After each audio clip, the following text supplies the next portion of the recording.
Hi all, welcome back to my channel Grammar Made Easy. Sorry, எனக்கு இன்னைக்கு தொண்டை கொஞ்சம் கரகரன்னு இருக்கு. இதை எப்படி இங்கிலீஷ்ல சொல்றதுன்னு நான் சொல்லிடுறேன். My throat feels hoarse. இல்லனா I have a tickle in my throat. இந்த ரெண்டு விதமா சொல்லலாம். இப்போ முக்கியமான கிராமர் கான்டென்ட்க்கு போயிடலாம். இதுக்கு முன்னாடி நான் போஸ்ட் பண்ண வீடியோல ஒரு வேர்டை எப்படி நவுன் ஃபார்முக்கு என்ன மாதிரி சஃபிக்ஸஸ் கொடுத்து ஆட் பண்ணால் அது நவுன் ஃபார்மாக மாறும் அப்படின்றத சொல்லியிருந்தேன். இப்போது உங்களுக்கு ஒரு வேர்ட் கொடுத்து அதை அட்ஜெக்டிவாக மாற்ற சொன்னால் அதுக்கு என்ன மாதிரி சஃபிக்ஸஸ் கொடுக்கலாம் அப்படின்றத இந்த நோட்டில் பார்த்துடலாம். IVE AL Y ABLE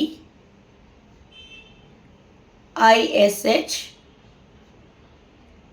IC Y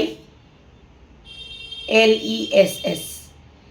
இதில் கொடுத்துருக்க சஃபிக்ஸஸில் ஏதாவது ஒரு சஃபிக்ஸ் கொடுத்துருக்க வேர்டுக்கு ரொம்ப ஆப்டாக இருக்கும். அந்த சஃபிக்ஸை ஆட் பண்ணிங்கன்னா ஆட்டோமேட்டிக்காக கொடுத்துருக்க வேர்டை நீங்கள் அட்ஜெக்டிவாக மாற்றிடலாம்.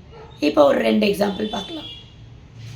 சைல்டு அப்படின்னு கொடுத்தா நான் கொடுத்த லிஸ்ட்டில் ISH ஆட் பண்ணிங்கன்னா சைல்டிஷ் அப்படின்னு மாறிடும். அப்போது ஆட்டோமேட்டிக்காக நீங்கள் அதை அட்ஜெக்டிவ் ஃபார்முக்கு மாற்றிருக்கீங்க. டேஞ்சர் இதை எப்படி அட்ஜெக்டிவாக மாற்றலாம்? OUS ஆட் பண்ணால் மாற்றிடலாம். அப்போது அது டேஞ்சரஸ் அப்படின்னு ஆகிடும். அப்போது ப்ரிவெண்ட் அப்படின்ற வேர்டு கொடுத்தா அதை எப்படி அட்ஜெக்டிவாக மாற்றுறது? ஆன்சர் தெரிஞ்சால் காமெண்ட் செக்ஷனில் ஆன்சரை ட்ராப் பண்ணுங்கள். தேங்க்யூ.